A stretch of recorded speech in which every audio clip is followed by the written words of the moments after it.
다음은 북한 소식 좀 살펴볼 텐데 무인기가 우리가 보냈다고 주장을 했죠. 주말 사이에. 그 얘기 들어보고 도대체 왜 이 시점에서 이 얘기를 꺼냈는지 좀 궁금합니다. 영상 먼저 보겠습니다.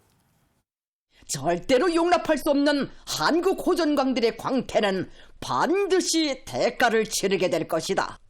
우리 군은 해당 무인기를 보유하고 있지 않으며 북한이 발표한 일자에 해당 시간대에 무인기를 운용한 사실도 없습니다. 민간 영역에서 무인기를 운용했을 가능성에 대해서는 정부 유관기관과 협조하여 철저한 조사를 진행할 예정입니다. 우리에게 도발하거나 자극할 의도가 없다는 공식 입장을 밝힌 데 대하여 연명을 위한 현명한 선택이라고 평하고 싶다. 윤가가 저질렀든 리가가 저질렀든 우리에게 있어서는 똑같이 엄중한 도발로 된다. 군이 했든 민간인이 했든 우리가 관심하는 내용이 아니다. 또다시 우리로 하여금 한국이라는 불량배 쓰레기 집단에 대한 더욱 명백한 표상을 고치는데 커다란 도움을 주었다. 북한이 주장한 내용을 보면 두 번입니다. 지난 4일에 한번 보냈다는 거고 작년 9월에도 한번 보냈다는 거예요. 그러면 이때는 가만히 있다가 지난 4일 것까지 보고 저렇게 비난을 하고 있습니다. 그 이유가 뭔지가 좀 궁금한데 왜 이제서 이 시점에서 저 두 번을 가지고 와서 우리 정부를 압박하는 걸까요? 일단 북한의 말본세는 참 듣기 거북하다 이런 생각이 많이 들고요. 말씀하신 것처럼 왜 그때는 안 하고 지금은 하는가. 네. 두 가지 정도인 것 같아요. 하나는 좀 적극적으로 해석하면 북한이 우리랑 대화할 용의가 있는 것 아닌가라고 오히려? 하는 부분들을 역으로 얘기하는 거고 또 하나는 나는 남쪽과는 대화할 생각이 전혀 없어. 중국에 가서 이상한 얘기 하지 마. 우리는 미국과만 대화할 거야. 그러니까 나서지 마. 이렇게 얘기하는 측면도 있다라는 생각이 들기는 하는데 예.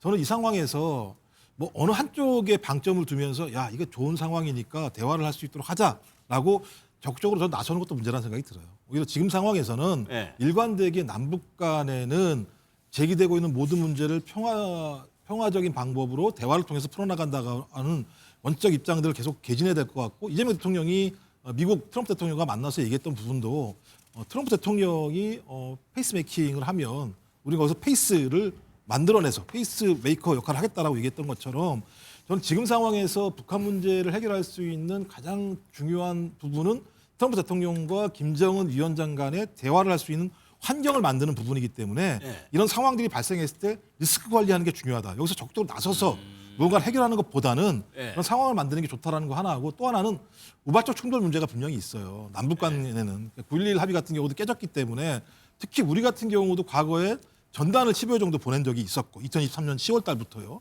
그다음에 무인기를 평양에다 보냈던 측면도 있었고 이런 게 있었기 때문에 저는 이런 부분과 관련해서 어떤 큰 틀이라기보다는 9.11 합의를 일정하게 다시 복원해내는 방식을 통해서 우발적 충돌을 방지하는 부분으로 좀 접근하는 게 타당하지 않을까 생각이 들고 이거 가지고 무슨 뭐 예를 들면 대화를 이렇게 하는 방식으로 너무 나서는 것 자체도 오히려 좋은 조건이 아닐 수도 있겠다 이런 생각을 하게 됩니다. 근데 주말 사이에 4번인가요? 입장을 냈단 말이에요. 회의도 막 하고요. 이걸 대응은 적절했다고 보세요? 뭐 한국 입장에서는 이재명 대통령이 계속 얘기했습니다만 아까도 말씀드렸듯이 남북한 문제는 평화적인 방법으로 대화를 통해서 풀어나간다라고 하는 부분들을 일관되게 보여줄 필요가 있다라고 하는 측면이고요. 예. 또 하나는 북한이 계속 이런 부분들을 제기하는 부분과 관련해서 서로 간에 말싸움을 하게 되면 갈등이 다시 고조되는 측면들이 분명히 있는 거겠죠. 그래서 충분한 설명을 하는 거겠죠. 저는 그래서 예. 충분한 설명은 좀 필요하다고 봐요. 왜냐하면 이런 문제가 남남 간의 갈등을 가져오게 할 수도 있고 예를 들면 이 문제와 관련해서 아무런 대응도 하지 않았을 때 북한 같은 경우도 세게 나올 수 있는 측면들이 꽤 있기 때문에 저는 상황 관리를 위해서 얘기했다는 생각이 들고 저 문제 관련해서도 내용들이 좀 나오면 지금 네. 좀 조사를 하고 있는 거니까요. 충분한 설명을 통해서 서로가 오해가 없는 수준 정도로 알겠습니다. 해야 될 필요가 있다고 생각을 합니다. 북한의 이런 성명을 일일이 분석하는 건 좀 의미가 없는데 표현이 윤가든 이가든 이런 표현을 썼어요. 아니 그런데 지금 청와대가 너무 저자세예요. 저자세다. 사실 예. 북한에 우리가 뭐 원죄 의식이 있는 거 아닌가라는 생각을 들 정도로 지금 이재명 대통령 취임 이후에 북한에 보낸 메시지만 놓고 보면 정말 우리가 북한에 뭐 큰 죄라도 적은 것 같아요.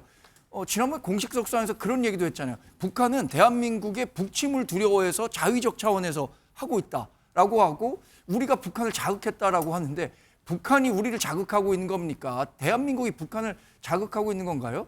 지금 이 무인기와 관련한 문제도 저는 사실 규명이 우선이라고 봅니다.